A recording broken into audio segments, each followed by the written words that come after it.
Namaste and welcome to this exciting new episode of Sathology Debunking Mythology. सत्य का अर्थ होता है, आपका सभी का बहुत स्वागत है, सुस्वागतम।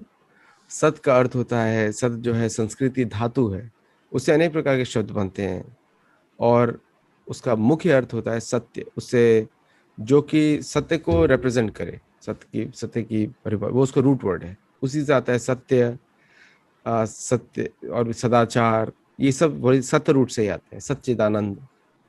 और अंग्रेजों ने क्या किया, उसको लैटिन वर्ड लोगोस के साथ, मिथोलॉजी में लोगोस का शब्द का अर्थ होता है लैटिन में स्टडी और साइंस, इंग्लिश में मतलब पढ़ाना या साइंस का टॉपिक। जैसे आप देखेंगे बायोलॉजी है, तो उसी तरह सत्योलॉजी का अर्थ हुआ सत्य की पढ़ाई या सत्य की का विज्ञान, ये उसका अर्थ हुआ। और मिथोलॉजी का इसका विपरीत है, झूठ का विज्ञान, झूठ की पढ़ाई। मतलब किसी को अगर बोलना है कि आपका इतिहास झूठा है, तो अगर कोई एकेडमिक लिखेगा, प्रोफेसर अपने जो, वो लिखेंगे उसको मिथोलॉजी। वो पूरी साउथ अमेरिका का हिस्ट्री, इंडिया का हिस्ट्री, साउथ ईस्ट एशिया का हिस्ट्री, जितने भी नेटिव्स थे जिनके ऊपर या तो चर्च ने उनको कन्वर्ट करवाया या मुसलमानों ने कन्वर्ट कराया, इस्लाम ने कन्वर्ट कराया, वो सभी को मिथोलॉजी घोषित किया गया। आप विकिपीडिया जाके देख सकते हैं। विकिपीडिया एक अच्छा सोर्स नहीं है सनातन धर्म के लिए, हिंदुओं के लिए, लेकिन जाके देख सकते हैं, चेक कर सकते हैं। इसीलिए सत्योलॉजी शब्द का अर्थ हमारे लिए बहुत इंपॉर्टेंट है। मेरे हिसाब से रामायण महाभारत, जो भारत की जो संपूर्ण संस्कृति है, हमारे ऋषि मुनि सभी सत्योलॉजी है। और ये टर्म जो है वेस्टर्न वर्ल्ड को काउंटर करने के लिए बनाई है। इसका कोई अर्थ उसका कुछ नहीं है। जैसे वो बोला मिथोलॉजी, हिस्ट्री नहीं बोलेंगे, मिथोलॉजी बोलेंगे, क्योंकि हिस्ट्री कैसी, मिथोलॉजी। हम लोग बोलेंगे हिस्ट्री कैसी, सत्योलॉजी। आज मेरे साथ बहुत ही अच्छे विद्वान, और उन्होंने काफ़ी लेख लिखे हैं और काफ़ी कार्य करते हैं समाज के लिए, और साथ में एक्टिविस्ट भी हैं, और साथ में बिजनेस भी चलाते हैं, उनका पर्सनल फैमिली है। तो मुझे बड़े हर्ष के साथ उनको आमंत्रित करता हूँ, श्री विकास सारस्वत जी। नमस्कार विकास जी। नमस्ते आदित्य जी, नमस्ते, माय प्लेजर।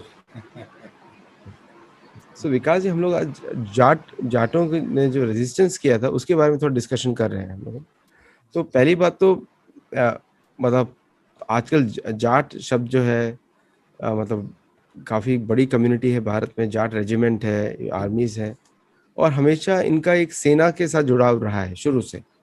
मतलब अगर हम महाभारत का भी हिस्ट्री देखें तब भी है, ये लोग कुरुक्षेत्र और इधर वही एरिया है। लेकिन आजकल पाकिस्तान के लोग भी अपने आप को बोलते हैं मैं जाट हूँ। मतलब उन्होंने धर्म बदल लिया, अपना मत बदल लिया, लेकिन अपने जाट की वो आइडेंटिटी नहीं छोड़ी है। तो ये जाट शब्द का अर्थ क्या हुआ एक्चुअली में? पहले तो मैं आपका बहुत बहुत धन्यवाद। सत्योलॉजी के सभी व्यूअर्स को मेरा नमस्कार। आदित्य जी, पाकिस्तान की समस्या ये है कि वो बेचारे जो नहीं है वो बनना चाहते हैं, है ना। वो अफगानों में, तुर्कों में, अरबियों में अपनी रूट्स ढूंढने का प्रयास करते हैं। वो भी हैं तो इसी जमीन से जुड़े हुए। तो उनके साथ बड़ी विडंबना बन गई है, बहुत समस्या हो गई है कि जड़ को नकारने का प्रयास करते हैं जो वो नहीं है, और उन लोगों से अपनी बल्दियत जोड़ने का प्रयास करते हैं जो वो है नहीं। उनमें से होंगे कुछ, एक छोटा बहुत समूह होगा। तो आपकी बात सही है कि एक बहुत बड़ा वर्ग पाकिस्तान के अंदर भी जाटों का है। एक मिसकंसेप्शन जो रहा है वो ये है कि जाट सिर्फ पंजाब के मतलब पाकिस्तान के संदर्भ में अगर मैं बोलूं तो वो पंजाब के क्षेत्र में जाट ज्यादा है। ऐसा नहीं है। दरअसल जैसे बहुत पुराने समय में जाएंगे तो आप महाभारत काल में और बाकी सब पुराने ग्रंथों में भी उल्लेख देखेंगे जाटों का। इनफैक्ट ये मान्यता है कि जाट यानी कि जो शिव जी की जटा से निकला, एक तो ये मान्यता है। और भी कई कई प्रकार की मान्यताएं हैं कि ययाति, जो जिसमें से 3 उस वक्त की ऋग्वेदिक ट्राइब्स निकली हैं, अनु, द्रुहियु और उरदास, ये इन 3 ट्राइब्स भी इन्हीं में से निकली हैं, ययाति में से। और ययाति के जो वंशज हैं वो जाट हैं, है ना। कहीं पर ये भी कहा गया है कि यात जो यज्ञ करता है उसके बच्चे जाट हैं। पर हिस्टोरिकल रेफरेंसेस अगर अपन देखेंगे तो हिस्टोरिकल रेफरेंस सबसे पहले जो जाट्स के मिलते हैं वो लोअर इंडस वैली सिविलाइजेशन में मिलते हैं, यानी कि वो एरिया आज अगर कॉरस्पॉन्ड करेगा तो आज के सिंध से करेगा। तो सबसे पुराने रेफरेंसेस जो जाट्स के मिल रहे हैं वो सिंध से मिल रहे हैं, और फिर उनका धीरे धीरे माइग्रेशन जो है north of that region, upper Indus valley region, जो कि आज का पाकिस्तान का पंजाब हो गया, वहां पहुंचता है। वहां से फिर एक ईस्टवर्ड माइग्रेशन होता है, तो वो फिर आज का जो हमारे हिस्से का जो पंजाब है वहां, और हरियाणा, और फिर उससे धीरे धीरे करते हुए हमारे ब्रज एरिया में, ब्रज क्षेत्र में जहाँ का मैं रहने वाला हूँ, वहां पर आता है। तो ये एक जाट माइग्रेशन है। शुरू के यदि आप मुझे अनुमति दें तो मैं कुछ रेफरेंसेस जो हिस्ट्री में से मिलते हैं, है ना, उनके बारे में बताऊंगा। शुरू में जाटों की स्थिति, विचारों की जो हिस्टोरिकल रिकॉर्ड्स हैं उसमें बहुत दयनीय टाइप की स्थिति दिखाई देती है।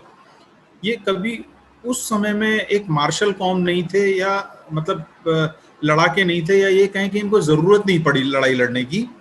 तो जैसे कि मोहम्मद बिन कासिम का समय जो है, और सिंध में वो राजा दाहिर का समय है, उसमें इनको दिखाया गया है कि स्थिति बहुत खराब है। हिंदू राजा भी और मुसलमान राजा भी उसके बाद के जो हैं वो इनको बहुत प्रताड़ित करके रखते हैं। इनके ऊपर कुछ चीजें नाजिम कर दी हैं कि आपको इस तरीके का कपड़ा बांध के चलना है, आपको घोड़ों के ऊपर नहीं बैठना है। ये मुसलमानों ने थोड़ा ज्यादा किया, सभी हिंदुओं के साथ किया।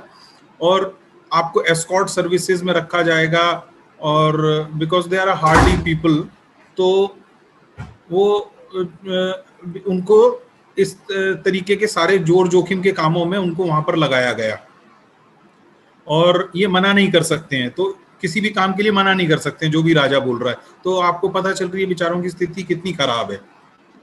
ये सबसे पुराने रेफरेंसेस हैं। इसके बाद एक रेफरेंस आता है जिसमें आजिफ बिन ईसा खलीफा है, मेरे हिसाब से शायद अब्बासियों के हाथ में उस वक्त तक खिलाफत आ चुकी होगी। तो वो मोहम्मद बिन उस्मान से एक लड़ाई लड़ रहा है, ये सिंध के क्षेत्र की बात है। उसमें वो 27,000 जाट महिलाओं और बच्चों को बंदी बनाकर बगदाद लेकर गया है। ये घटना है करीब 834 एडी की, ये हिस्ट्री में रिकॉर्डेड हमको मिलती है। लेकिन इसके 2 साल बाद ही एक बहुत महत्वपूर्ण घटना होती है, और शायद ये जाट इतिहास या जाट गौरव का सबसे पहला अध्याय होगा। 836 एडी में हम लोगों को मालूम है कि सोमनाथ ने आक्रमण करने क्या बोलते हैं, महमूद गजनी ने आक्रमण करने शुरू कर दिए थे, जिसमें कि वो सोमनाथ तक भी पहुंच गया था। तो एक ऐसे ही एक्सपेडिशन से सोमनाथ को लूटने के बाद जब महमूद गजनी वापस गजनी की तरफ जा रहा है, तो ये लोग समुद्र का रास्ता उस तरीके से पर्शियन गल्फ वगैरह वहां से होकर नहीं लेते थे। ये जो रास्ता लेते थे वो होता था गुजरात को लूटा और सिंध के मुहाने से नदियों को पकड़कर और ऊपर पहुंचते थे, और खैबर के दर्रे से वापस जो है उस क्षेत्र में पहुंचते थे। तो ज्यादातर करके सिंधु नदी ही इनका रास्ता बनती थी जाने का। लेकिन इस वाकये में जो मैं 836 एडी का वाकया बता रहा हूँ, इसमें ये लोग चिनाब के ऊपर पहुंचे। इनका कुछ और रास्ता रहा होगा, इनका कुछ और प्लान रहा होगा। तो ये 1400 नाव है इन लोगों के पास। जाट जो है इनको रोकते हैं वहां पर कि ये इतना बड़ा प्लंडर करके और इतने हमारे बड़े तीर्थ क्षेत्र को लूट के जा रहे हैं। तो इनको 4000 नावों के माध्यम से, क्योंकि 1400 नाव उनके पास हैं, 4000 नावों के माध्यम से ये इनको रोकने का प्रयास करते हैं। उसमें बहुत बड़ी भारी संख्या में जाट जो है मारे जाते हैं, है ना। लेकिन वो उनको रोक नहीं पाते, वो चला जाता है, क्योंकि ये लोग एक प्रॉपर आर्मी नहीं है, इनके पास उस तरीके के संसाधन नहीं है, उस तरीके का रेजिमेंटेशन नहीं है जो फौज के पास होना चाहिए। लेकिन वो ये घटना ये दिखाती है कि धर्म के प्रति कितने सजग थे ये लोग। अच्छा, इसके बाद मोहम्मद गौरी ने जब हिंदुस्तान में आना शुरू किया 1195 में, तब कई बार सर्वधर्म खाप पंचायत, जो जाटों के अंदर काफी सारी खाप होती हैं, उन पंचायतों का जिक्र आता है 1195 में। तो वो ये दिखा रहा है ये सब कि भले ही वो कृषि से में सीमित रहे हों, परंतु सामाजिक समस्याएं या राष्ट्रीय चुनौतियों के प्रति भी वो सजग हैं, और इस प्रकार के जो आक्रमण आ रहे हैं उनसे वो भी उतने ही उद्वेलित हैं जितना कि बाकी का हिंदू समाज है। फिर 1338 में जब तैमूर आया है हिंदुस्तान के अंदर, उस टाइम एक सरस्वती करके, सरस्वती जगह के पास तोना गांव है, हरियाणा के अंदर ये पड़ता है। वहां बहुत बड़ा रेजिस्टेंस तैमूर को दिया है जाटों ने, और इस जगह पे जो रेजिस्टेंस हुआ है उसमें करीब करीब 2000 जाट मारे गए हैं बेचारे। और ये उस पूरे क्षेत्र में मेरठ से हरिद्वार तक का जो क्षेत्र हो गया आज के समय का, तैमूर ने चुन चुनकर करीब 6000 जाटों को मारा है उस वक्त। अच्छा, इसके बाद एक बहुत मध्यकालीन इतिहास में ही जाएंगे तो 1527 की जो लड़ाई, बैटल ऑफ खनुआ जिसको हम बोलते हैं, पर वो लड़ाई वास्तव में बैटल ऑफ सीकरी है। सीकरी के अंदर वो लड़ाई लड़ी गई है, जैसा कि हम लोगों ने एक पहले की चर्चा में जिक्र भी किया था, इसका हमने इसके बारे में डिस्कशन किया था। वो एक ऐसी लड़ाई है 1527 की जिसको कहा जा सकता है कि वो वाटरशेड है एक तरीके से। बहुत बड़ी संख्या में हिंदू शक्तियां एक साथ लामबंद हुई थी राणा सांगा के नेतृत्व में, और दूसरी तरफ बाबर था। इस लड़ाई में जो बाबर को जीत मिली है उसी से एक तरीके से माना जाता है कि जो कुछ बचा हुआ, उसको हिंदू साम्राज्य कहें, राजपूताना कहें या और कुछ भी कहें, तो उसका अंत हुआ और एक मुगल शासन बड़े पैमाने पर भारत के अंदर आया। वो एक उस तरीके की लड़ाई हुई है, बहुत महत्वपूर्ण लड़ाई हुई है। राणा सांगा ने उस लड़ाई का महत्व समझा था, उसको पता था कि ये लड़ाई हारी तो देश का क्या होने वाला है, तो उसने अपनी ईगो को मारते हुए सभी लोगों के पास संदेश भेजे थे, सारे राजाओं के पास संदेश भेजे थे, और दुनिया भर के राजा, राजपूत राजा तो आए थे, भील आए थे, मीणा आए थे, कहीं से कौन कौन आया, सब लोगों ने उसमें पार्टिसिपेट किया था। उसने एक इनविटेशन जाटों को भी भेजा था, और जाटों ने भी एक बहुत बड़ा अपना दल जो है, बैटल ऑफ खनुआ जिसको बोलते हैं, बट वो वास्तव में सीकरी की लड़ाई है, उसमें वहां पर उनको भेजा था। तो ये सब तो वो घटनाएं हैं जो मुगल साम्राज्य के पहले जाटों का जो इतिहास है वो मैंने थोड़ा सा संक्षेप में आपको बताया है। अब यदि आपकी अनुमति होगी तो हम पहले विद्रोह के ऊपर जाएंगे और उसके क्या कारण बने उनकी हम थोड़ी सी चर्चा कर सकते हैं।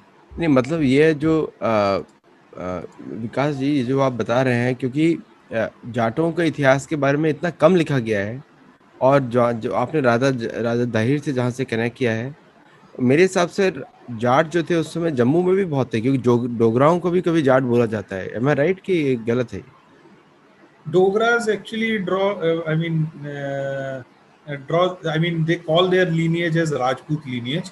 अच्छा। तो जाट्स जो हैं वो बेसिकली एक फार्मिंग कम्युनिटी, बहुत सीधी सादी कम्युनिटी है, अपने तक सीमित रहती है, वो बाहर का इंटरफेरेंस बहुत पसंद नहीं करती है ना। ये शुरू से लेकर आज तक उनकी प्रवृत्ति रही है। अपने अंदर, उनके अंदर एक बहुत अच्छी सी डेमोक्रेसी आपको देखने को मिलेगी, अब से नहीं बहुत पहले से। जो जिन सरकार पंचायतों का मैं जिक्र कर रहा हूँ वो उसी डेमोक्रेसी का एक रूप है।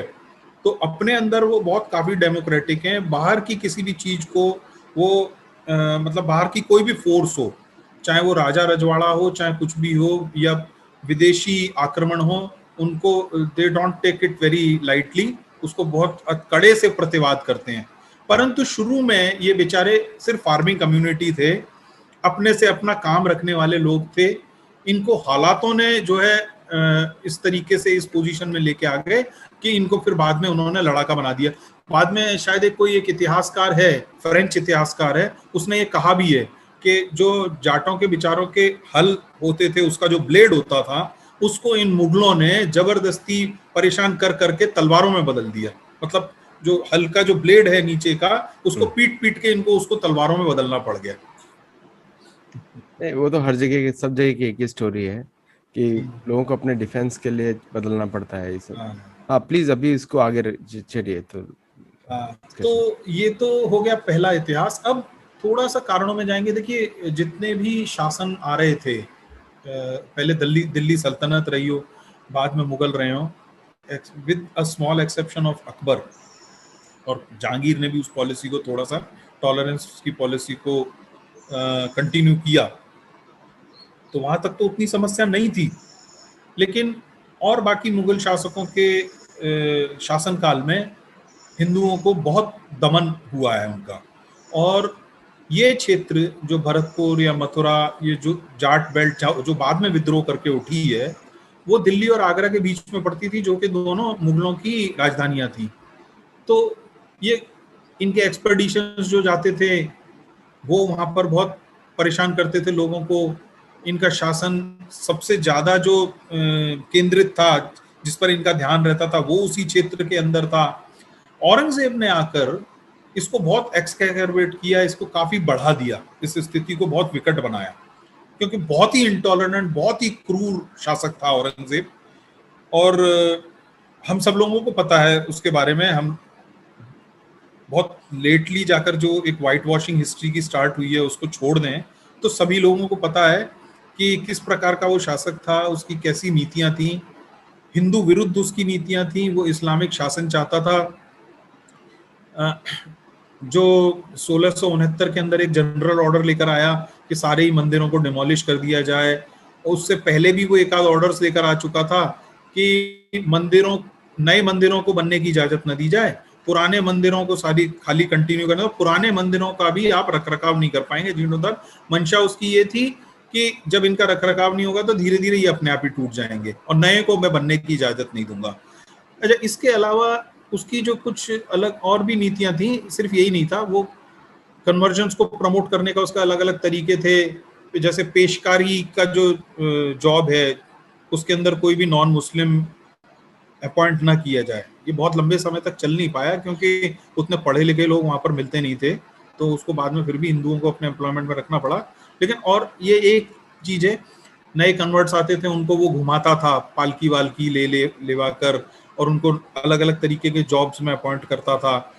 अच्छा, इसके अलावा उसने कुछ इस प्रकार के टैक्स लगा रखे थे। जिजिया का तो हमें पता ही है, हालांकि जिजिया 1669 तक नहीं आया था, उसके थोड़े बाद में आया, पर और कुछ प्रकार के टैक्सेस थे जो उसने लगा रखे थे, जो डिस्क्रिमिनेटरी टैक्सेस थे। तो कुल मिला के समाज की हालत ऐसी कर दो कि हिंदू उसमें जी ना पाए और उसको कन्वर्ट होकर हिंदुइज्म में आना पड़े। इतने के बावजूद भी बहुत थोड़ा हिंदू कन्वर्ट हुआ, ये दिखाता है कि कितनी धर्मनिष्ठा थी समाज के अंदर। तो ऐसा ही एक टैक्स उसने मशहूल टैक्स लगा रखा था, 1665 में उसने वो इंट्रोड्यूस किया हुआ था कि बाहर से आप साम्राज्य के अंदर कोई भी इंपोर्ट लेकर आ रहे हो तो हिंदू को 5% ड्यूटी देनी पड़ेगी, मुसलमान को 2.5%। वो भी उसने 1 साल के बाद मुसलमानों के ऊपर पूरी तरह से माफ कर दी। एक इसी प्रकार का कर ऐसा लगाया गया था कि आपके अगर बाग या बगीचे हैं तो उसमें से जो प्रोड्यूस आप लेकर जा रहे हो तो वो सिर्फ हिंदुओं के ऊपर लगेगा, मुसलमानों के ऊपर नहीं लगेगा। अब जाट क्योंकि एक कृषि आधारित समाज था तो उनके पास जाट बाग बगीचे भी होते थे, तो उनको वहां पर वो समस्या होती थी। एक और बहुत बड़ा कारण था, धार्मिक नीतियां तो थी ही, और ये सारा कुछ मथुरा के आसपास उत्पन्न हुआ है, इसका महत्व तो हम लोग हमेशा समझते रहे, है ना। ये जाट विद्रोह, जाट तो बहुत बड़ी बेल्ट के अंदर थे, वो ब्रिज में से ही क्यों शुरू हुआ, मथुरा के ही आसपास से क्यों शुरू हुआ, तो उसको, इस महत्व को हमको कभी कम करके आंकना नहीं चाहिए। अच्छा, अब इसकी एक और नीति थी औरंगजेब की, वो जागीरदारी सिस्टम वहां पर इंट्रोड्यूस हुआ पड़ा था। जागीर दे दी जाती थी, जागीरों के नीचे फौजदार होते थे, फौजदारों के नीचे जमींदारियां हुआ करती थी। तो एक जागीर से अपेक्षा ये की जाती थी कि वो जितना ज्यादा से ज्यादा राजस्व हो सकता है वो बादशाह को इकट्ठा करके दे। इन टर्न वो धीरे धीरे नीचे नीचे के, जैसे मैंने बताया, फौजदारों के पास, जमींदारों के पास उसी प्रकार का प्रेशर पड़ता था। परंतु जागीरदारियों के साथ एक और बहुत बड़ी अच्छा, एक तो औरंगजेब को क्या था कि बहुत ज्यादा राजस्व चाहिए था, उसने इतनी लड़ाइयां, इतने फ्रंट खोल रखे थे कि बहुत बड़ी मात्रा में पैसा जो है फौजों के ऊपर लगता था। पहले राजाओं के साथ ऐसी स्थिति नहीं थी। अब ये जो स्थिति बनी, इसके साथ एक और समस्या ये थी कि जागीरदारियां जो है बड़ी वो कैप्रिशियस, विम्सिकल थी। आज एक व्यक्ति के पास है, अगले ही साल उसके पास होगी या नहीं होगी उसका कोई भरोसा नहीं है, क्योंकि औरंगजेब को चाहिए ज्यादा से ज्यादा कर, और ज्यादा से ज्यादा कर आप नहीं दे पा रहे तो मैं अगले साल आपकी जागीरदारी आपसे हटा लूंगा। इसी प्रकार नीचे से सब लोगों के पास असमंजस की स्थिति बनी हुई है, तो वो पूरा एक्सट्रैक्ट करने का प्रयास करते थे। कई बार तो क्या हो जाता था कि एक जमींदार को लगता था, आते ही तो पहले वो बोलता था कि साहब मुझे कर दो, और साल का खत्म एंड भी नहीं हुआ, उसको पता चला कि भाई मेरे खिलाफ तो कोर्ट में सुगबुगाहट हो रही है और मेरी अगली बार की जागीरदारी जाने वाली, तो जाने से पहले वो दोबारा कर लेना चाहता था। एक एक साल में बेचारों को 2-2 बार लोगों को कर देना पड़ रहा था। तो जो कृषक समाज था जिसमें जाट बहुत बड़ा हिस्सा थे, उनके ऊपर दोहरी मार पड़ रही थी। उनकी हालत ये हो गई थी कि वो खाने पीने के अलावा कुछ न, कई बार तो उनके खाने पीने के लाले पड़े रहते थे। खुद कमा रहे हैं वो, और सारा का सारा बेचारा 1/4 अपने पास रख पा रहा है, 3/4 उसका कर में जा रहा है। इतनी खराब हालत हो गई थी उन लोगों की, कुछ इकट्ठा नहीं कर पा रहे थे। तो ये धार्मिक कारण और आर्थिक कारण, इन दोनों के कारण एक विद्रोह जैसी स्थिति बनी। और इसमें जो इनके टैक्स कलेक्टर्स थे, जो जिला स्तर पे थे या और जगहों पे थे, वो बहुत क्रूर होते थे, वो बहुत बदतमीज होते थे। तो उसके कारण भी रोज रोज का अपमान, ये बहुत दिक्कत वाली बात होती थी। एक 1665 में इन्हीं सब समस्याओं को लेकर छपरौली के अंदर एक बहुत बड़ी सर्वखाप पंचायत हुई। छपरौली हम जानते हैं चौधरी चरण सिंह का कार्य क्षेत्र रहा है, राजनीतिक क्षेत्र रहा है, आज बागपत जिले के अंदर पड़ता है। तो वहां पर एक बहुत बड़ी खाप हुई 1665 में। उन्होंने कहा सब बहुत हो गया, ये इनफ इज इनफ, अब इसका प्रतिवाद हम लोगों को करना चाहिए। परंतु नेतृत्व नहीं मिल पा रहा था, एक लीडरशिप नहीं मिल पा रही थी। तो 3-4 साल के बाद एक लीडरशिप इमर्ज होती है in the form of Gokula. 2 hero रहे हैं जाट प्रतिकार के या जाट विद्रोह के, उनमें गोकुला पहला नाम है और राजा राम जाट दूसरा नाम है। तो गोकुला जो है वो एक सिंसिनी करके गांव है, ये इसमें पूरे जाट रिबेलियन में इस गांव का, और सोगर ये भरतपुर के आसपास के गांव हैं, इनका बहुत बड़ा इंपॉर्टेंट रोल है। तो गोकुला भी सिंसिनी से ही आया है, लेकिन इनके पूर्वज सिंसिनी से आने के बाद महावन, या जिसको आज गोकुल कहते हैं, वहां पर बसे हैं। और उसके बाद बसने के बाद ये, जब तक गोकुला का स्वयं का नंबर आया है, जब इसका जिक्र आता है, तब तक ये लोग, इनके पिता या ये सब लोग तिलपत जो फरीदाबाद के पास है वहां जाकर बस चुके हैं। पर क्योंकि इनकी रिश्तेदारियां वगैरह होती थी तो ये मथुरा के आसपास, और इनकी निकास वहीं से था, निकास कहते हैं हम लोग जहां से आप निकले हुए हो। तो उस वजह से महावन या गोकुल, एक वो महावन और गोकुल दोनों पास पास ही हैं। एक समय में संभवतः उनका नाम ही एक ही रहा होगा। महावन पास में, गोकुल के पास का जो वन है वो महावन रहा है, बाद में अब वहां पर रिहायश बन गई तो एक गांव जैसा हो गया। तो यहाँ गोकुला आया हुआ है। और इस वक्त 1669 के अंदर एक बहुत ही क्रूर फौजदार अकबर औरंगजेब ने एम्प्लॉय किया हुआ है, जिसका नाम है अब्दुल नबी। अब्दुल नबी के नाम से सब लोग त्राही त्राही कर चुके हैं। ये बेचारों के पशु मवेशी ढोर ढंगर इनको खोल ले जाता है। इसके जो लोग हैं वो औरतों को बहुत पीड़ित करते हैं, उत्पीड़ित करते हैं। तो गोकुला से रहा नहीं गया, उसको पता चला कि महावन में गोकुला बैठा हुआ है, या गोकुल में। नाम भी उनका संभवतः गोकुला इसीलिए है क्योंकि उनका निकास वहां से, उस जगह से है। तो एक कृष्ण की भूमि से एक दूसरा विद्रोही निकल रहा है क्रूर शासन के खिलाफ। तो इनको ये पता चला कि पास में ही एक गांव है सिगोरा बोल के, उस गांव में ये आया हुआ है अब्दुल नबी। और ये एक इनके हाथ कोई उस वक्त की टाइप की जो बंदूकें होती हैं, उससे इन्होंने, गोकुला ने इसको अब्दुल नबी को मार दिया, ढेर कर दिया। तो ये एक बहुत बड़ी घटना हो गई। एक फौजदार लेवल के आदमी को, फौजदार ऐसा हो गया जैसे आज का डिस्ट्रिक्ट मजिस्ट्रेट, और उस वक्त जिले आप समझ लीजिए बहुत कम हुआ करते थे, इतने नहीं होते थे। तो एक बहुत बड़ा ओहदेदार, उसको जो है गोकुला ने मार दिया। जाटों में उत्साह की लहर आ गई और मुगलों को बहुत बड़ा झटका लगा कि भाई ये क्या हो गया। इसके बाद तुरंत काफी सारे लोग लामबंद होने शुरू हो गए। लामबंदी तो मैंने जैसे बताया कि पहले एक सरकार पंचायत हो गई थी तो वहां से ही शुरू हो गई थी, लेकिन एक नेतृत्व मिला और इस घटना ने इनको बहुत बल दिया। तो इसके थोड़े ही समय के बाद इन्होंने जाकर पास में ही मथुरा से पास पूर्व हुआ, हाँ मथुरा के पूर्व में, हाँ सही है, पूर्व बना, वहां एक सादाबाद करके कस्बा है, मेरी तहसील है, मैं इसी सारे क्षेत्र से आता हूं दरअसल में। तो सादाबाद में एक किला बना रखा था पूर्व वजीर यानी कि पूर्व प्राइम मिनिस्टर ने, उसका नाम था सादुल्ला खान, और उसी के नाम से वो सादाबाद किला या कस्बा हुआ करता था। उस किले में जाकर इन लोगों ने, छोटा किला है, मेरे पास उसकी फोटोज है, मैं कभी आपको शेयर कर दूं। अब तो क्या है, वहां पर खाली वो प्लिंथ जैसी रह गई है, उसको कोई आदमी देना चाहेगा तो वो चौड़ी चौड़ी नीम जैसी रह गई है, वही बची है वहां पर। तो उसको उसको आग लगा दी इन लोगों ने। आग इतनी भीषण लगी कि वहां से आगरा करीब 35 किलोमीटर दूर है, आगरा का किला। तो वो आग जो लगी वो आगरा किले तक वहां पर दिखाई दी। अब ये बहुत बड़ा विद्रोह हो गया, एक किला फूंक दिया, एक फौजदार को मार दिया। तो पूरा जोर लगाया औरंगजेब ने और एक साफ शिखन नाम का एक आदमी अपना भेजा कि इसको रिबेलियन को, विद्रोह को आप क्वेल कीजिए, इसको दबाइए। उसने पूरा प्रयास किया अपना, पर वो हाथ में नहीं आ पा रहे थे। तो एक पीस प्रपोजल उसने बनाकर भेजा कि साहब आप ये शर्तें मान लीजिए और राजा बादशाह जो है वो आपको माफ करने के लिए तैयार है, और आप आइए, आपको एक वो छोटी सी मनसबदारी या कुछ जागीरदारी वगैरह टाइप की भी हम दे देंगे। तो वो अलाउ करता था 500 व्यक्तियों की, 1000 व्यक्तियों की, मतलब उतनी सी आप एक अपनी छोटी सेना भी रख लो और मुझे कर आप देते रहो। तो गोकुला ने बिल्कुल उसको रिफ्यूज कर दिया, क्योंकि इस वक्त इनके मन में, दिमाग में कतई ये है ही नहीं कि हमको कोई रजवाड़ा स्थापित करना है। इनका मन सिर्फ है इनको विद्रोह करना है और ये क्रूर शासन जो है इसको उठा के पटकना है। उठा के पटक पाए नहीं पटक पाए, पर अपना विद्रोह करना है। तो उस स्थिति में ये विद्रोह जो है काफी दिन तक चलता रहा है।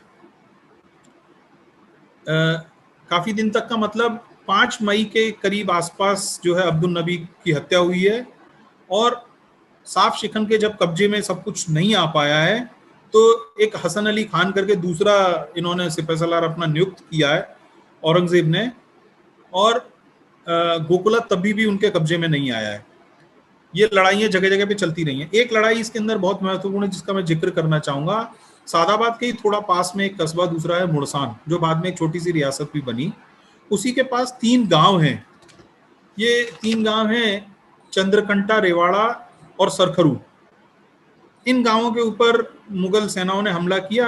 ये माना कि यहाँ के जाट जो है इनको बहुत प्रताड़ित करते हैं, इनको बहुत परेशान कर रहे हैं, और ये सादाबाद के पास का ही गांव है। तो संभवतः उनके मन में ये भी भावना रही कि जो किला जलाया गया हम लोगों का, उसमें इस जगह के जाटों का बहुत बड़ा रोल है। तो वो एक बहुत बड़ा टुकड़ी लेकर वो वहां पर पहुंचे हैं और इन गांवों में लड़ाई शुरू हुई है। आप लोगों ने राजपूताना के अंदर जौहर की कहानियां सुनी होंगी। ब्रिज के अंदर कोई इस प्रकार का जौहर हुआ है जहां महिलाओं ने खुद से या तो आत्माहुति दी है या उनके घर वालों ने ही उनको मारा और उसके बाद लड़ाई में चल निकले। ऐसा एक केस ये मुड़सान के अंदर हुआ। तो जब इन बेचारे जाटों को दिखा कि नहीं, हम लोग इनसे पार नहीं पा पाएंगे और लड़ाई ऐसी स्थिति में पहुंच गई, करो या मरो, उस स्थिति में आकर उन्होंने, कई तो महिलाओं ने स्वयं प्राण त्याग दिए अपने, और कईयों ने अपनी महिलाओं को खुद से मार के और ये जाटों से, मुगलों से लड़ने के लिए निकल पड़े। गांव के बिल्कुल बेचारे गंवट टाइप के, एकदम सिंपल टाइप के लोग, और जो उनके हाथ में आ रहा है तलवारें ही थी उनके पास, तो बंदूकें भी नहीं थी उस समय पे। उनसे वो लड़ भिड़े जाके, काफी बड़ी संख्या में इन्होंने मुगलों को नुकसान पहुंचाया, परंतु लास्ट में ये भी मारे गए और 300 लोग के करीब वहां पर जो उस वक्त जो है मारे गए।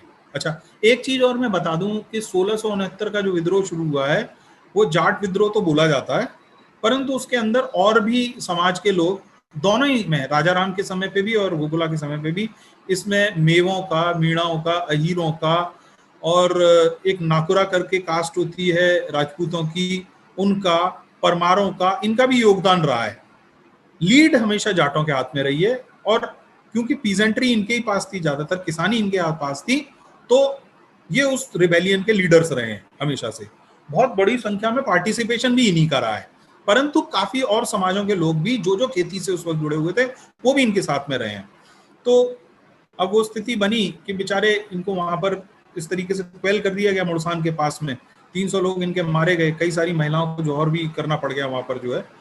तो थोड़ा सा मुगलों को बूस्ट मिला और फिर इन्होंने तिलपत की तरफ चढ़ाई कर दी, जहां पर कि गोकुला रहा करता था। तिलपत के 20 किलोमीटर पास में एक मैदान में लड़ाई चली है, और ये लड़ाई बहुत अनूठी है अपने हिसाब से। आपने देखा होगा कि पानीपत की जो 3 लड़ाइयां थी वो एक एक दिन में सिमट के खत्म हो गई। कुछ लड़ाइयां तो ऐसी नहीं कि वो एक दिन भी नहीं था, पूरा 4 घंटे 6 घंटे में, इतनी देर में ही खत्म हो जाती थी। हल्दी घाटी की लड़ाई एक ही दिन में खत्म हो गई थी। ये तिलपट पे जो बैटल है ये 4 दिन तक चली है। 3 दिनों तक जाट इनके कब्जे में नहीं आए। 20,000 जाटों ने वहां पर लामबंदी करी है। बहुत बड़ी संख्या में वो लोग इकट्ठे होंगे। धीरे धीरे क्योंकि इनकी सेना है जो मुरादाबाद से, आगरा से, मथुरा से, दुनिया भर की इन्होंने फौज बुला रखी थी वहां पर, तो उसका बेचारे वो उस तरीके से सामना नहीं कर पाए। चौथे दिन जो है ले जाकर इनको 20,000 में से करीब मानते हैं कि 7,000 जाट वहां पर मर गए थे। 2,000-2,500 के करीब मुगल भी मरे वहां पर वो बाद में अंत में गोकुला को और उनके ताऊ ताऊ हमारे यहाँ अंकल को बोलते हैं, तो उनको दोनों को पकड़कर ये लोग ले आए आगरा। और गोकुला जो कैरेक्टर है वो एक मतलब अपने आप में जो इतिहासकार उसको वर्णन करते हैं, वो 6.5 फुटा आदमी है, बहुत बढ़िया उसकी पर्सनैलिटी है। तो उसको जब आगरा कोतवाली पे लाया गया है तो वहां पर काफी सारी भीड़ जमा हो गई है। कोतवाली के पास एक प्लेटफॉर्म चबूतरा, हमारे क्षेत्र में उसको चबूतरा बोलते हैं, ऐसे एक प्लेटफॉर्म हो गया सीमेंटेड, थोड़ा हाई राइज टाइप का, वहां पर उसको जंजीरों से बांध दिया गया। उसके हाथ और पैर लिटा के उसको वहां पर जंजीरों से बांध दिया।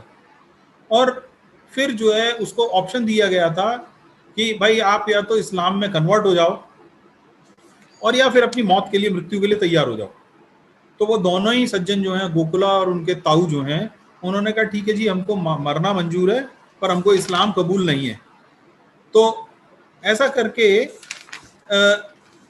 इसको तलवार से नहीं, एक इसको क्या बोलते हैं अपन, कुल्हाड़ी से हमला किया गया है।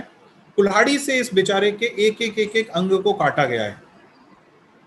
पहले हाथ पर जब मारा है तो वहां से एक खून का फव्वारा निकला है, और वो जगह दूसरे हाथ पे मारा, फिर एक, क्योंकि इतना अच्छा डील डॉल है, इतना अच्छा शरीर है, तो खून का फव्वारा जैसा बहा है।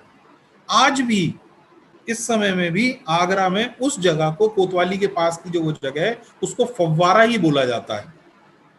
हम लोगों का इतिहास बहुत खत्म हो गया है, तो आप आगरा ही आ जाएंगे और फुवारे पे ही खड़े हो जाएंगे तो लोग नहीं बता पाएंगे कि ये फुवारा कौन सा। मैं ही जब छोटा था तो मैं जाकर वहां सोचता था, देखता था कि यहाँ कोई फाउंटेन होगा, फाउंटेन भी बोलते हैं उसको इंग्लिश में जगह को, और अब बाद में शायद किसी ने वहां पर एक छोटा मोटा बगीचे के अंदर लगा दिया, पर वो उसका नाम नहीं है उस जगह से। उसका नाम है कि वहां पर गोकुला को मारा गया था और उसके शरीर से खून के फव्वारे छूटे थे। तो उसके बाद गोकुला की बेटी को, बहुत छोटी उम्र की बेचारी वो बच्ची थी, उसकी वहां पर एक शाकुली चेला करके बहुत बड़ी उम्र का मुगल शासक था, उससे शादी कर दी गई। बच्चे के नाम कन्वर्ट करके उसको, बच्चे को भी जबरदस्ती कन्वर्जन करा लिया, गोकुला के बेटे को, उसका नाम इन्होंने फजील रख दिया। तो ऐसे करके ये एक पहला विद्रोह जो है 1669 में, 1670 में, दरअसल 1669 में शुरू हुआ, 1670 में जनवरी के आसपास जो है गोकुला को मारा गया। इसके बावजूद भी जाट विद्रोह इतना तगड़ा था कि हसन अली खान को 2-3 महीने और लगे। अप्रैल में जाकर ये माना जाता है कि ये पहले राउंड का जो रिवेलियन था, जो पहले राउंड का विद्रोह था, ये पूरी तरह से खत्म हो गया। ये पहला विद्रोह है आदित्य जी। अच्छा, हेलो, एक चीज और मैं, यदि आपकी इजाजत हो, इसमें जोड़ना चाहूंगा। यस, है ना, इस विद्रोह के, ये जनवरी में ये विद्रोह खत्म हुआ है, और संभवतः फरवरी में लगभग 1 महीने के बाद, ठीक 1 महीने के बाद ही केशव राय मंदिर, आप केशव राय मंदिर से परिचित होंगे, जिसके ऊपर आज वो मस्जिद बनी हुई है, बहुत बड़ी मस्जिद बनी हुई है।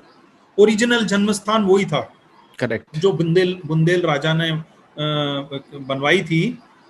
वो केशव राय मंदिर 1 महीने के बाद औरंगजेब ने वहां पर से पूरा का पूरा तोड़वा दिया। मतलब उसको जो रेजिस्टेंस थी, जो उसको जो डर था जाटों का, वो खत्म हो चुका था गोकुला के मरने के बाद। और गोकुला के मरने के एकदम बाद, 1 ही महीने बाद, वो मंदिर जो है, बहुत, वो इतना विशाल मंदिर था आदित्य जी, जिसके बारे में कुछ इतिहास की पुस्तकें कहती हैं कि उसका शिखर जो है आगरा से दिखाई दे जाता था। आगरा से मथुरा करीब 50-54 किलोमीटर दूर है, और वो इतना हाई था कि उसका शिखर आगरा से दिखाई दे जाता था, आप ये मान के चलिए।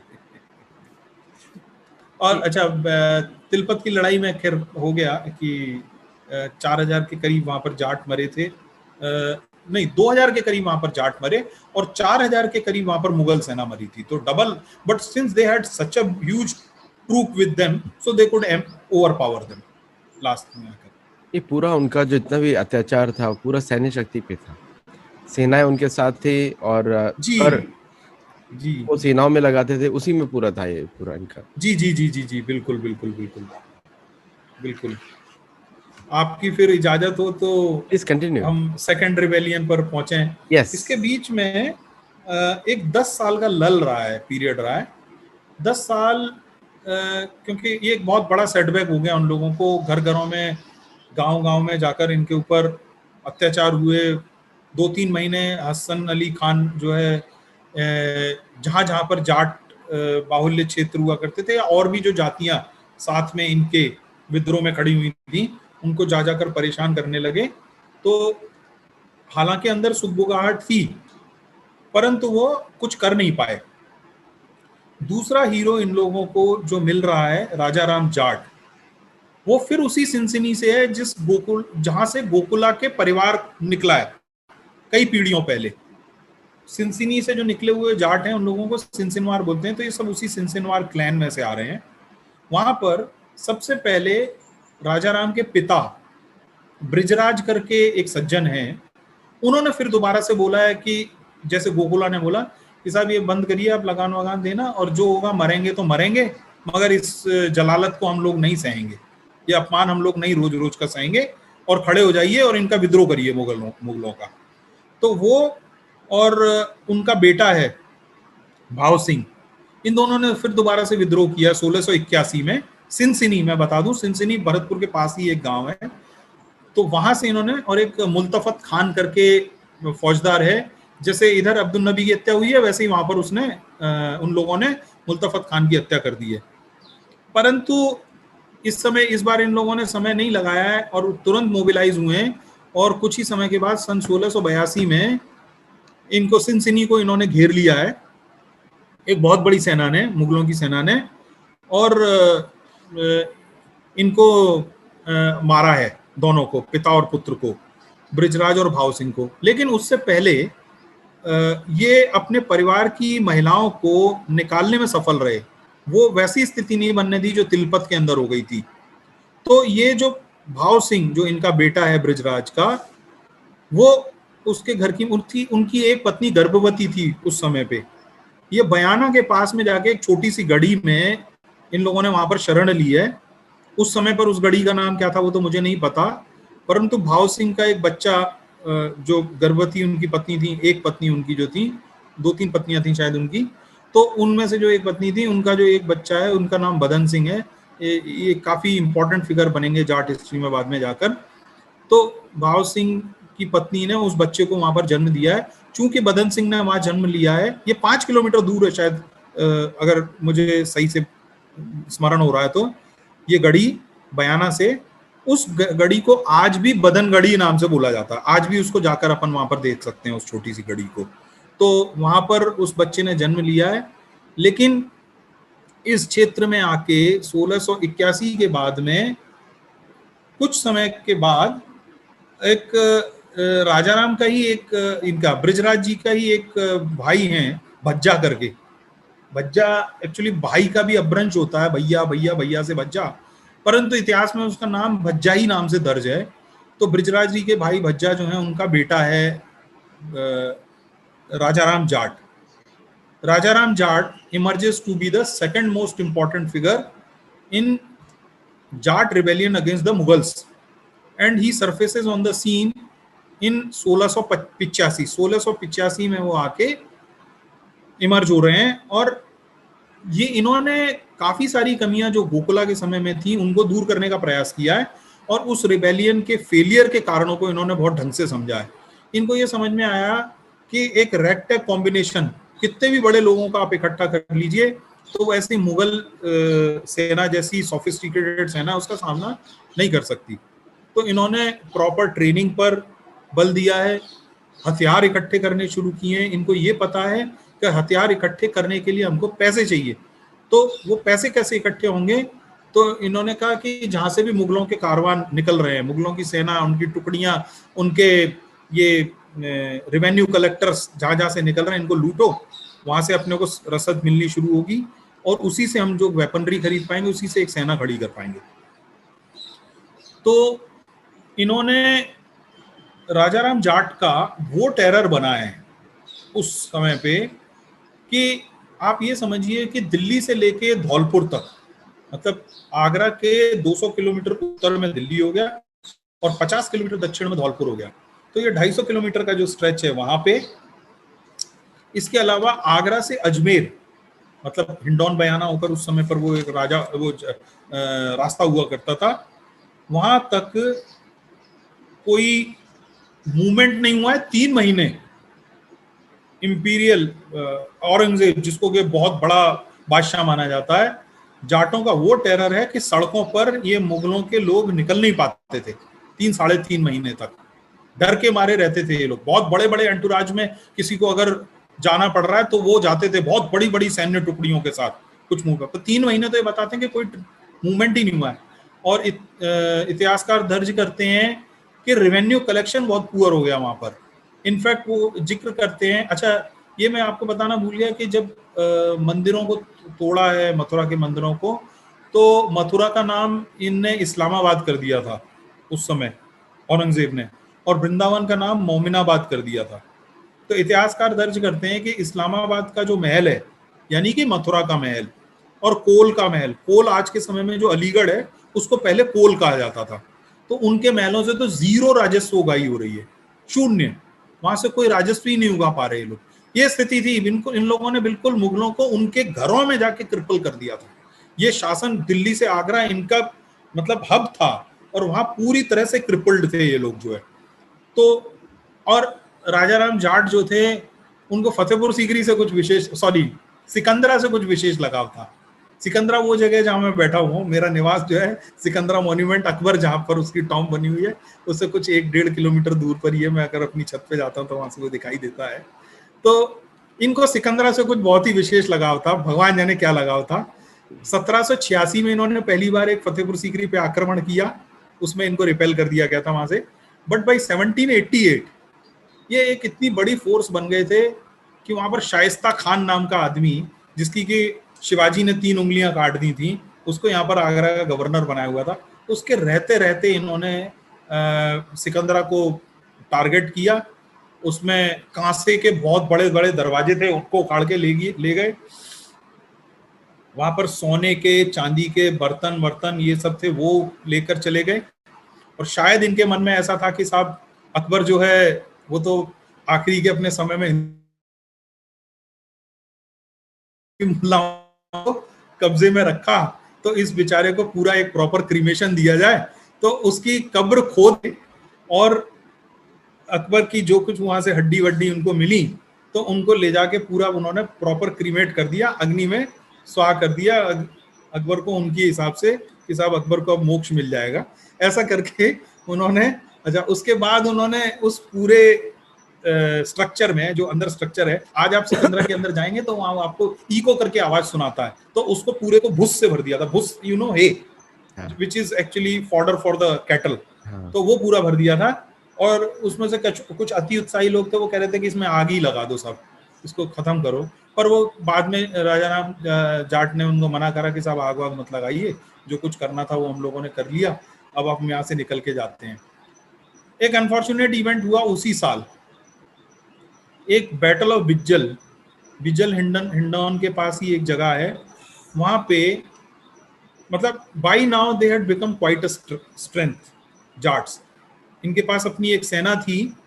तो they were being requested by different principalities और किंगडम्स, क्योंकि इंटरनेसाइन फ्यूड्स और बाकी लड़ाइयां आपस में चलती रहती थी। तो ऐसे ही 2 राजपूत क्लैंस, चौहानों और कछवाओं के बीच में एक लड़ाई चल रही थी। तो इन्होंने कहा साहब उसको सेटल करने के लिए दूसरी तरफ से तो बहुत बड़ी फौज है, उसमें हाड़ा का राजा, बूंदी का राजा, मुगल और तमाम कौन कौन लोग उसके साथ वहां पर उनका साथ देने के लिए तैयार हैं। आप हमारी तरफ, चौहानों ने कहा आप हमारी तरफ से आइए। तो जाट जो है राजा राम जाट के नेतृत्व में उस बार लड़ाई में पार्टिसिपेट करने के लिए गए, बिज्जल की लड़ाई में।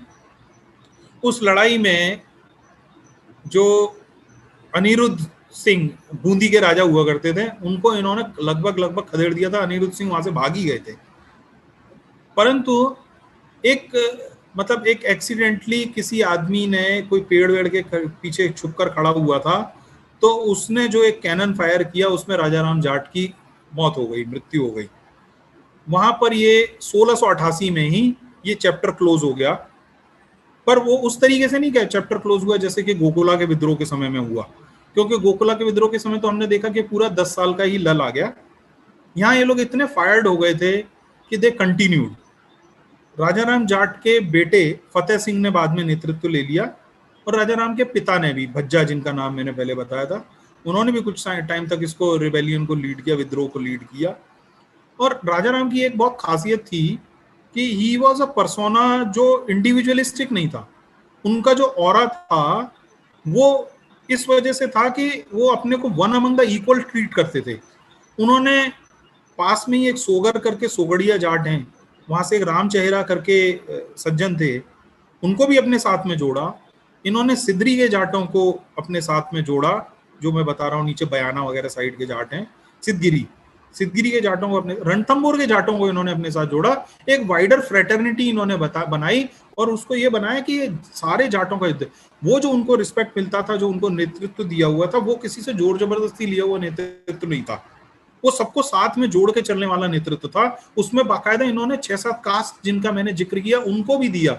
हमारे यहाँ एक भदौरिया करके क्लैन है ठाकुरों का, राजपूतों का, उनके साथ इनके बहुत अच्छे संबंध थे। इनफैक्ट जब इनकी मृत्यु के बाद में फतेह सिंह जो इनका बेटा और इनके पिता ने जब विद्रोह लीड करना शुरू किया, तो जब मुगल सेनाएं इनके ऊपर आक्रमण करती थी जगह जगह के जाटों के ऊपर, तो भदौरिया इन लोगों को वहां पर कई बार शरण दिया करते थे, बोलते थे आप हमारे पास आइए। वो चंबल वंबल का एरिया था, उसमें उस तरीके से मुगलों को जाना बड़ा मुश्किल था इनको कॉम्बैट करने के लिए, तो उन्होंने कई बार खुलकर इनको अपना समर्थन दिया। तो ये एक बहुत बड़ा कैरेक्टर था राजा राम जाट का। इसके बनिस्पत या कहें कि इसके विरुद्ध, मतलब फतेह सिंह में वो ऑरा नहीं था कि जो वो उसको लीड कर सकें, और जो भी जाट शक्ति थी वो धीरे धीरे करके छीण होनी शुरू हो गई थी। तो इनको लगा कि भाई एक ऐसा कोई लीडर आना चाहिए जो बहुत स्मार्ट हो और उसी तरीके से जाटों को बांध के चल सके, जैसे कि राजा राम जाट ने किया था। तो फिर एक इनका भतीजा, राजा राम जाट का भतीजा चूड़ामण, वो सीन पर आता है। इसको शुरू करें इससे पहले कुछ यदि आपको कहना हो आदित्य जी? नहीं, मैं तो एकदम ऐसे सुन रहा हूँ कि मैं, मतलब इससे ये हिस्ट्री मुझे मालूम ही नहीं है, कभी भी पढ़ाया भी नहीं गया कभी भी। और जितना भी हम लोग सर्च करते हैं गूगल पे, कहीं पर भी ये सब लिखा ही नहीं है कहीं पर जो आप बता रहे हैं। हाँ, तो इस पे अगर आपको समय मिले, आप अच्छे लेखक हैं, Sathology.org पे जरूर लिखिए इसके ऊपर। मैं प्रयास करूंगा पूरा। स्टोर एक करेंगे चीज, इसको पूरी तरह, हाँ, इतना एक चीज और गौरवशाली मैं इतिहास। बोलूंगा। हाँ आदित्य जी, इनके इतिहास के बारे में इसलिए भी देखिए ज्यादा नहीं मिलता है कि ये these are a very simple type of people, खेती में लगे रहते थे अपना। इनके पास कोई राजे रजवाड़े अपने थे नहीं। भाई राजा रजवाड़ा होता तो उसके पास राय चारण भाट वगैरह सब कुछ होते हैं ना, वो हिस्टोरियोग्राफर्स होते हैं उनके पास में। तो ये सब जो है राजा सूरजमल के बाद तो शुरू हुआ है, क्योंकि राजा सूरजमल एक प्रॉपर तरीके से एक राजा बन गए थे।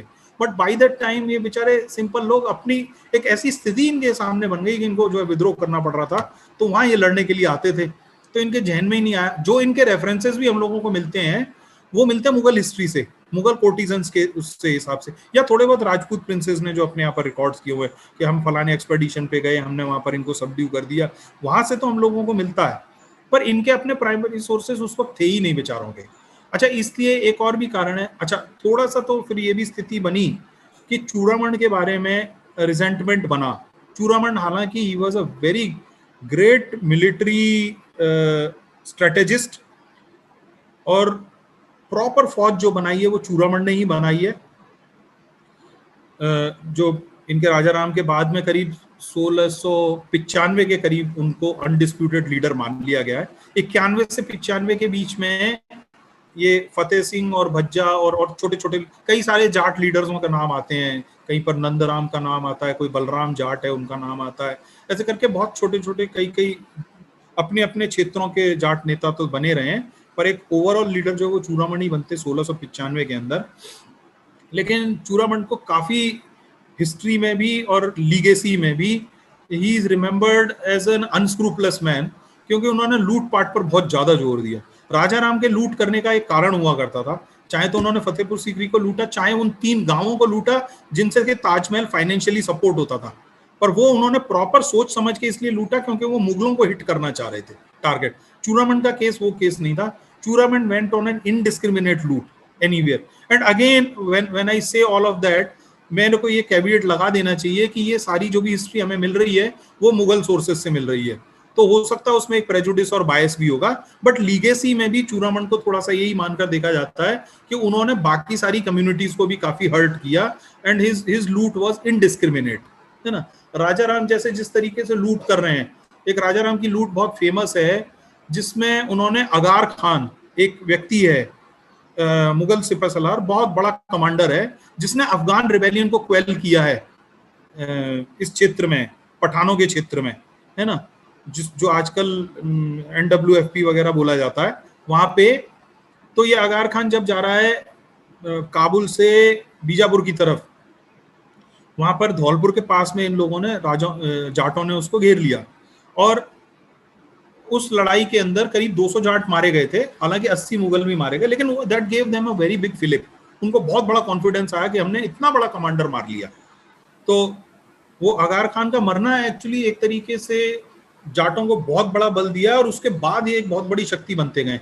लेकिन वो सारी भी जो लूट हो रही है, मैं ये कहना चाह रहा था, वो एक पर्पस के तहत हो रही है, वो सेल्फ एग्रेंडाइजमेंट के तौर पे नहीं हो रही है कि मेरे घर में मेरा घर भर जाए, उस तरीके से नहीं हो रही। लेकिन चूड़ामन की लूट्स का जो कैरेक्टर है that is a little different, but ठीक है, he proves to be a great military strategist, और वो बहुत बड़े स्तर पे इनकी लामबंदी करते हैं। और ये माना जाता है कि जो बाद में जाट पूरी तरह से लामबंद हुए और एक सिंगुलर फोर्स बने, उसका ऑलमोस्ट पूरा का पूरा क्रेडिट चूड़ामन को है ना। अच्छा, चूड़ामन के बाद में जो चूड़ामन की जो डेथ है वो 1721 में, इतने बीच में 1707 में औरंगजेब का देहांत हो रहा है, औरंगजेब की मृत्यु हो जा रही है, और फिर उस तरीके से मुगल गद्दी में भी, शासन में भी वो दम नहीं रहा है। तो Chudaman is in a position कि वो इन्फ्लुएंस करने लग रहा है और मुगलों को, and his help is being sought by many other people. कभी राजपूत लोग भी उसकी मदद ले रहे हैं, कभी मुगल भी ले रहे हैं, और वो कोर्ट पॉलिटिक्स में काफी ज्यादा इन्वॉल्व हो जा रहा है मुगलों की में। तो वो इतनी बड़ी शक्ति बन गया है वहां तक जो है। 1721 में जब इनकी मृत्यु हुई है, उसके बाद में इनका एक बेटा है मोकम सिंह, वो लीड लेता है जाट्स की, लेकिन वो कुछ ना, तो वो एक इतना इंस्पायरिंग कैरेक्टर है, उसका बहुत इंडिविजुअलिस्टिक टाइप का कैरेक्टर है, तो he is not able to take all the Jats along with him. तो फिर एक दोबारा से इसी लीनिएज में से वो जिस बच्चे का मैंने जिक्र किया था, बदनगढ़ी में जिस बच्चे का जन्म हुआ था, बदन सिंह का, भाव सिंह के बेटे का, ब्रजराज के नाती का, ही इज गिवन चार्ज।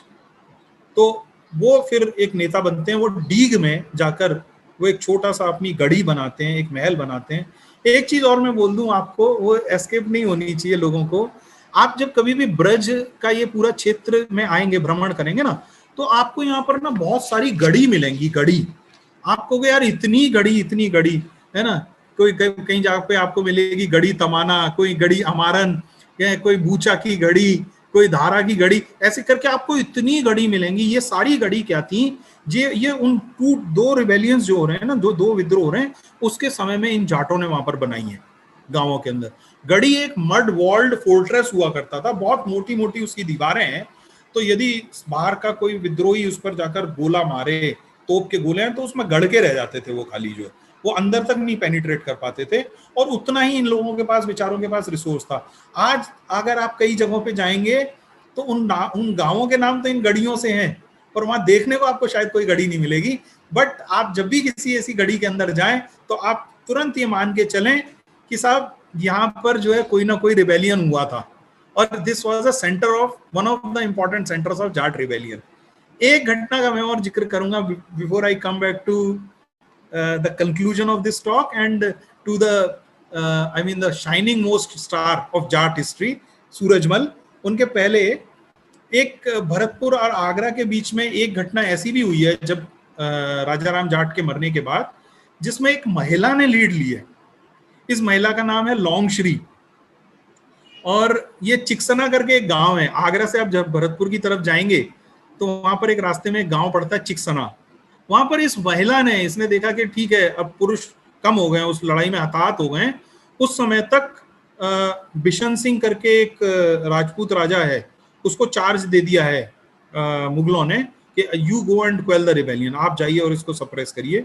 तो उसका एक महिला ने प्रतिकार किया है वहां पर, और अन्य महिलाओं के साथ, ये लौंगश्री नाम की महिला है। हालांकि बेचारों को इसके बाद इस रिबेलियन में भी करीब 200 लोगों को ये लोग पकड़ के ले गए, कुछ लोग वहीं पर मरे और बड़ा ब्रूटली इनको सरेआम सड़क पे ले जाकर और कत्ल किया है, उस महिला समेत इन बाकी के लोगों को। भरतपुर आगरा जो उस वक्त राजमार्ग हुआ करता था, आज के राजमार्ग से हटकर है। आज जो भरतपुर आगरा हाईवे है वो थोड़ा सा अलग है, और ये चिकसना जो है ये आगरा से अछनेरा होते हुए भरतपुर पहुंचते वहां पर हुआ करता था। पुराना जो रोड सड़क हुआ करती है, अछनेरे से ही थोड़ा सा आगे जाकर ये चिकसना करके गांव हुआ करता था। तो वहां पर इनको बेचारों को बहुत ब्रूटली मार दिया गया है। ये like this there are so many actually chapters in this Jat rebellion. तो फाइनली बदन सिंह के बाद में Raja Surajmal takes over the reins. Raja Surajmal is considered the first proper raja of Jat dynasty, और उन्होंने ही अपने समय में डीग से लेके भरतपुर में, जहां आज आप अगर जाएंगे तो उसको वहां पर आपको लोहागढ़ का किला या और दूसरे महल किले वगैरह मिलेंगे। समय है तो मैं थोड़ा सा सूरजमल जी के एक्सप्लॉइट्स हैं, बहुत ब्रीफ में 2-4-5 मिनट में बोलकर फिर इसको टॉक को खत्म करूंगा। नहीं, प्लीज बोलिए। है ना? यस। तो कैसा है कि सूरजमल जो है, राजा सूरजमल, इन्होंने इनको जो क्राउनिंग हुई है इनकी हुई है 1753 में, 1753 में नहीं, 1753 में तो शायद ये दिल्ली पर कूच कर गए हैं, उसके पहले ही इनकी क्राउनिंग हो गई है। He has had a reign of I think 1765। हाँ, तो एक बहुत ब्रीफ ही पीरियड रहा है इनका, कोई बहुत लंबा शासनकाल नहीं रहा है।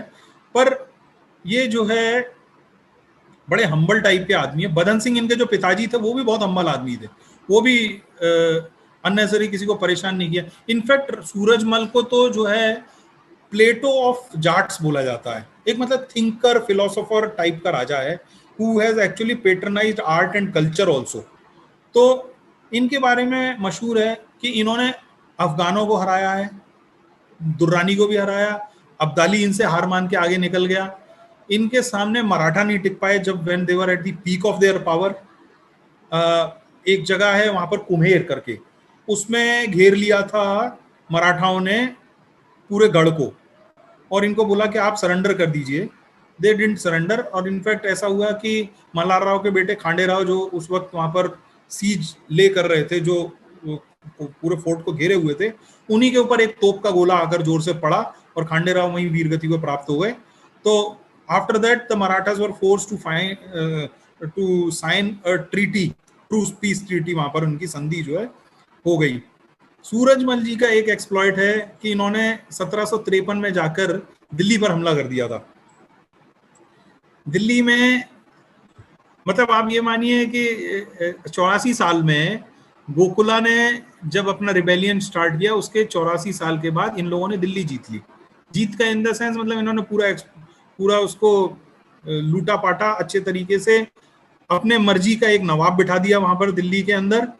और जब ये अलग अलग जगहों को लूट रहे थे वहां पे, तो लाल किले में इनको एक महल बहुत पसंद आया।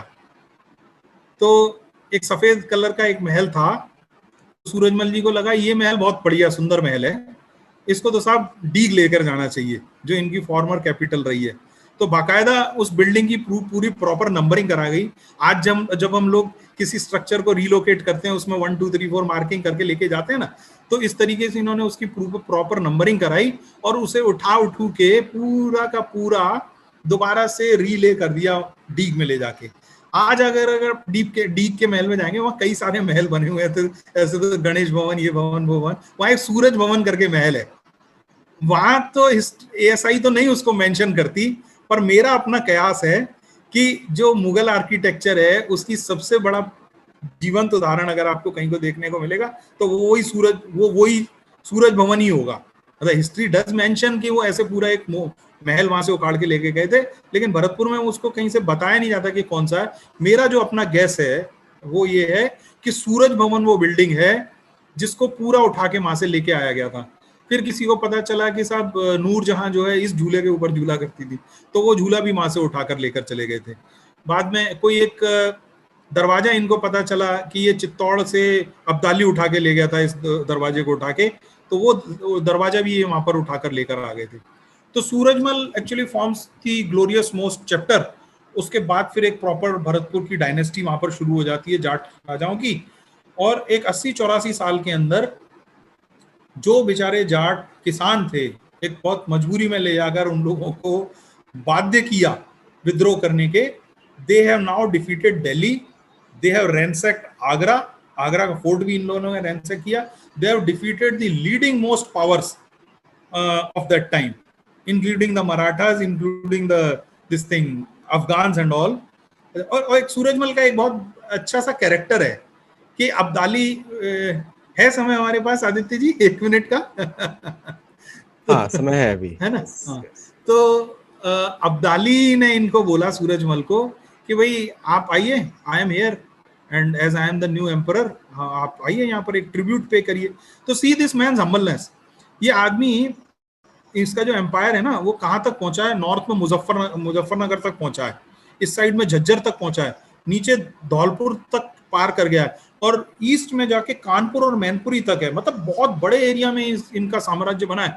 और ये अब्दाली को बोल रहे हैं कि साहब मेरी क्या औकात है, मैं एक बहुत छोटा सा आदमी हूँ, और अभी तो साहब आप देख रहे हो अफगानों ने, मराठाओं ने हम लोगों को कितना परेशान कर रखा है, तो मेरा जब कभी एक मौका आएगा तब मैं जरूर आऊंगा और आपको जो मेरे से बन पड़ेगा वो ट्रिब्यूट पे करूंगा। दिस मीन्स टू शो ना, ये जो हम लोग आज चाइनीज के बारे में बात करते हैं, डेंग जियाओपिंग वगैरह के बारे में, कि वो बढ़ के नहीं मारने उनको उनकी जो स्ट्रेंथ है उसी स्ट्रेंथ पे से बात करनी है, और इवन बल्कि अपने आप को बड़ा हम्बल करके दिखाना है कि भाई हम तो कुछ भी नहीं है, so that the world does not actually feel threatened by you, है ना? और आप अपने काम करते रहो और आप अपना जो कुछ चीजें आपको बढ़ानी है उसको बढ़ाते रहो। कभी कभी थोड़ा ज्यादा बोलने में बहुत नुकसान होते हैं।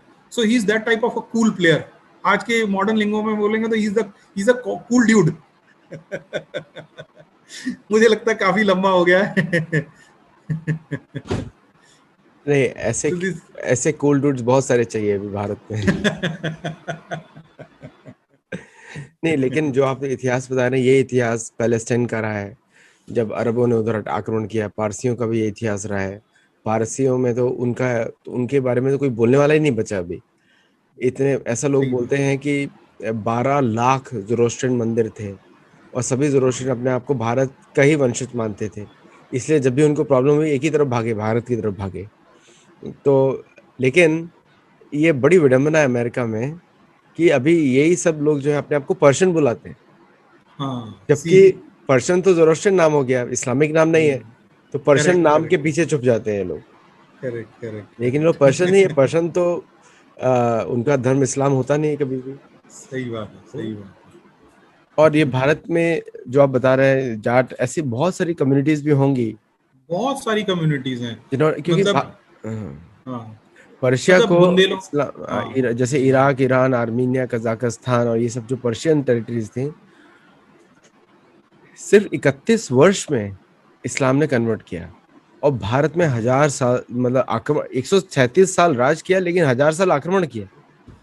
क्यों बचे रहे? इनकी वजह से बचे रहे, जाटों की वजह से। और ऐसे अनेक कम्युनिटीज होंगी, बहुत सारे। बुंदेलों का रिबेलियन है बुंदेलखंड के अंदर, है ना? पहाड़ सिंह गौड़, उसका रिबेलियन है मालवा के अंदर। Shivaji of course and the Marathas were already giving them run for their money, उनको दौड़ा के पीट रहे थे। और पटना में एक बेचारा छोटा सा एक पंडित गंगाराम बोल के, एक 4000 की सेना लेकर वो आदमी, उससे जो बन पड़ा, ही लेड सीज ऑफ पटना वहां पर। तो बहुत सारे ग्लोरियस चैप्टर्स हैं हिंदू रेजिस्टेंस के। ऐसा नहीं है कि they were given a walk over. और ये लोग किलों के बाहर निकले नहीं कभी भी, किलों के बाहर, छावनियों के बाहर नहीं निकले कभी भी बाहर। नहीं निकले। बिल्कुल सही बात है, बिल्कुल सही बात। नहीं तो फिर इतने सालों के बाद भी इन लोगों का पूरा राज्य होना चाहिए था, नहीं हुआ, बिल्कुल भी नहीं हुआ। इनका कैरेक्टर अगर आज हम समझना चाहें आदित्य जी, तो वो कैरेक्टर जैसा दाऊद इब्राहिम का है। करेक्ट। वो Dawood Ibrahim himself doesn't have any daring, हाँ। He relies on people. जो डेयर डेविल लोग हमारे यहाँ के आजमगढ़ और इस साइड के, उसमें काफी सारे लड़के लोग ठाकुरों के होते हैं, तो वो वहां जाते हैं and they do all this because उनको समझ में नहीं आता है उतनी बड़ी picture. But these people are very clever, cunning, अपने को सेव करके चलते हैं, सामने दूसरे लोगों को लड़ाते हैं। इस केस में भी इन्होंने क्या किया है, for a long time they set the Rajputs upon Jats, बहुत समय तक। तो एक बेचारे बिशन सिंह थे, रिलक्टेंटली या जैसे भी बोलो, कि अब वो he is in the employ of the Mughals, जो कि बाद में कुछ थोड़ा बहुत जाटों ने भी किया है, क्योंकि वो that was the nature of the history at that point of time. But वो बात नहीं है, बात ये है कि इन्होंने कैसे एक से दूसरे को लड़ा के रखा। और आज अनफॉर्चुनेट बात ये है कि कुछ एक राइवलरीज को लेकर ना इन क्षेत्रों में आज भी बेचारे लोग आपस में, ना जानकार लोग आपस में लड़े मरते रहते हैं कि फलाने तो ये सब यहाँ से आए थे, इन्होंने हमारे ऊपर किया था। वो that was the nature of history at that point. Look at the larger picture. इन लोगों के खिलाफ किसने भी व्यक्ति ने विद्रोह किया, और कटिंग अक्रॉस कास्ट लाइंस लोगों ने सपोर्ट भी किए उन लोगों को। औरंगजेब जब महाराष्ट्र में आया था शिवाजी महाराज से लड़ने के लिए, पहले तो सिख के गुरुओं को मार के साउथ में आया था, और उस समय प्राण तो महाराष्ट्र में छोड़े हैं। 80% उसकी सेनाएं थी वो मुसलमान नहीं थी। 80%, बिल्कुल 80% मुसलमान नहीं थी। तो ये जो हम लोग को ये इतिहास से सीखना पड़ेगा कि हम लोगों ने जब भी लुटेरों का साथ दिया है तो उससे हमारी संस्कृति नष्ट हुई है। और अगर जिस दिन हम समझ गए, जैसे मैं आपको ये जो अभी इजराइल और इधर जो कॉन्फ्लिक्ट चल रहा है, सिमिलर कॉन्फ्लिक्ट, उधर भी ऐसे भगाया गया उनको बाहर, और बाद में वो जब आना चाहते हैं तो आने नहीं दे रहे हैं। पैलेस्टाइन जो था यहूदी जगह थी वो पूरी, सही बात है, उसका नाम ही पैलेस्टाइन नहीं है, पैलेस्टाइन तो ग्रीक नेम है, फिलिस्तीन। लेकिन पैलेस्टाइन लोगों को लगता है कि वेस्टर्न है, तो लोग उसके पीछे छुप गए, लोग वापस नाम रखा वही, जैसे ईरान का है वो पर्शिया के पीछे नाम छुपा के रखा हुआ है। तो ये हम लोगों को इतिहास सीखना पड़ेगा कि ये जो, और आज भी बड़ी आपने बहुत अच्छी बात शुरू में बोली थी, मैं जब भी किसी पाकिस्तानी अमेरिकन को पूछता हूँ कि तुम्हारे पूर्वज कौन से हैं, बोलते इराक से हैं, बड़ा घमंड से बोलते हैं। मेरे को वहां पे तो लोग लुटे रहते थे, तो आपकी माँ गई थी उधर या आप आए, आपके माँ के पास वो लोग आए थे? तो बड़े अचंभे में पड़ जाते हैं लोग। एक छोटा सा फिगर दे दूं मैं आदित्य जी, प्लीज। जो आपने बात कही ना, उससे मुझे ये याद आ गया कि जैसे मतलब इंटरनेशनल फ्यूड्स में ये लोग तो, इन लोगों ने तो लीड ले ली। जैसे आप बोल रहे 80% तो वो लोग नहीं थे, 20% ही हुआ करते थे। तो ये अब आप देखिए जो सिंसिनी की जो सीज हुई है लास्ट में ले जाकर, उसमें क्या हुआ है, उसके अंदर भी जो राजपूतों को आगे कर दिया इन लोगों ने, मुगलों से जाओ लड़ो। तो सिंसिनी की सीज में आफ्टर मंथ्स ऑफ सीज उसको 1500 तो वहां पर बेचारे जाट मारे गए, 700 राजपूत मर गए, सिर्फ 200 मुगल मरा वहां पर जो है ना। And ultimately it is a victory for the Mughals. तो मतलब these are actually lessons for us. आज कंटेम्परेनियस हिंदूज जो हैं आज के समय में, उनको हमें यह कि ऐसी शक्तियों के हाथ में न खेलें, इकट्ठे होके रहें। खून हम लोग अपना बहा रहे हैं और जीत किसी और आदमी की हो रही है ना। काबुल का भी यही इतिहास है, काबुल में भी यही हुआ, 900 वर्ष तक आक्रमण किया, 900 वर्ष तक, और अंत में जाके हिंदुओं को हिंदुओं के विरुद्ध भड़काया। काबुल तो हिंदू का ट्रेड सेंटर था, दुनिया का सबसे रिच सिटी, कि सारा ट्रेड वहां से जाता था। हिंदुओं को हिंदुओं के अगेंस्ट करके उन्होंने, जैसे जो रिच हिंदू के जो बिजनेसमैन थे, सबको एक पत्नी लाके दी सीरिया से। वो यहाँ की पहले हिंदू गई थी, वहीं से हिंदू वापस आई, उनको एक पत्नी दी, और फिर बोला इससे शादी करना है तो इस्लाम कबूल करना पड़ेगा, ऐसे कन्वर्ट किया। सो सारे rich traders in Kabul were converted like that. और फिर भी 900 वर्ष तक सेनाओं से आक्रमण नहीं कर पाए वो लोग। जो अफगानिस्तान का नूरिस्तान एरिया है आज भी हिंदू है, आज भी हिंदू है, कलश एरिया जो जिसको बोलते हैं, आज भी हिंदू है। जिलजित बाल्टिस्तान के बॉर्डर पे वही लोग पाकिस्तान को प्रॉब्लम देते हैं। ये उन्होंने अपने घरों की रसोई में, किसी को शायद मालूम ना हो, एक समय का खाना वो बनाते हैं। हिंदू भारत से वहां की सेनाएं आएंगी, उनके लिए एक रोटी अलग से देते हैं वो आज भी। ये किसी को मालूम नहीं है, लेकिन अगर भारतीय सेना को मालूम है तो सुनना चाहिए, जानना चाहिए। उनके लिए तो हर घर खुला हुआ है उधर। बहुत ही अच्छा आपने बताया, मुझे तो बहुत कुछ सीखने को, बहुत आनंद आ रहा था, मैं सुन रहा था। नहीं माय प्लेजर। कभी समय रहा तो एक बार किसी समय फिर बुंदेला रिबेलियन पर भी अपन चर्चा कर लेंगे। जल्दी से जल्दी बुंदेल के ऊपर तो और भी उसमें होना चाहिए। पीलीभीत, बरेली, ये सब उसी एरिया में आ गया। नहीं, वो बुंदेलखंड, वो रोहिलखंड हो गया, वो रोहिलखंड हो गया। मैं बुंदेलों की बात कर रहा हूँ जो झांसी के आसपास, ओरछा, झांसी, पन्ना है ना, अभी आज बांदा, हमीरपुर, ये सब जो एरिया बनता है। तो that also is a very glorious chapter in Hindu resistance to this tyrannical Mughal forces. तो बाकी सब लोगों को जिनको भी वीडियोस अच्छा लग रहा है, कृपया सब्सक्राइब करें और लाइक करें, इस तरह के वीडियो को देखने की कोशिश करें। ऐसे बहुत सारे वीडियो होंगे, लेकिन एक यूनिक हमने एक जगह पे जाटों का हिस्ट्री रखा है। एक समय में आके विकास जी मैं आपसे बात करना चाहता हूँ पंजाबियों का हिस्ट्री ऑल्सो, क्योंकि वो भी history. I think I will tell you someone like better than me, because I don't have that much knowledge about the Punjabi this thing Sikh resistance or the Punjabi history. There are speakers. I will let you know about them because what I feel, Sattology has a standard. It shouldn't go for anything mediocre. Top notch speakers. बहुत आनंद आया, और आप लोगों की वजह से सत्योलॉजी चलता है। और तो आप लोगों की, या हम लोग तो ऐसा होता है ना, गंगा का जल गंगा में ऑफर करते हैं, अरे नहीं नहीं नहीं, जेब यू में आर डूइंग करके अ कहीं जाएंगे फैंटास्टिक नहीं। जॉब। तो नहीं तो गंगा का पानी हम वापस आपके आपके ही वापस ऑफर करेंगे। that is your humility. Humbleness. तो देखिए सब लोग, और कमेंट करिए, और विकास जी को फॉलो भी करिए उनके ट्विटर हैंडल पे। वो एकमात्र शायद व्यक्ति हैं जिनको ब्लू टिक अभी भी हटाया नहीं गया है। शायद उनको जरूरत भी नहीं है, लेकिन नहीं, I do not care also. ना, in fact what I feel is कि ट्विटर में इतना वेरिफिकेशन प्रोसेस इतना कॉम्प्लिकेटेड क्यों है? मैंने, you just need to verify ना whether the person is authentic और not. You should verify as many people as possible. बहुत सारे लोग हैं जिनके हैंडल्स वेरीफाइड होने चाहिए। I don't know why they are doing that. तो उसका प्रोबेबली रीजन है, उसके अलग हाँ, बात कर सकते हैं बाद में। जी तो जी जी जी सब जी लोग ज्वाइन करिए, देखिए, और हम लोग को फीडबैक जरूर दीजिए। और अभी हिंदी में आपने सबने बोला था हिंदी में करना है, तो अभी हिंदी में कर रहे हैं। और मेरी टूटी फूटी हिंदी के लिए मुझे माफी दीजिए। नमस्ते।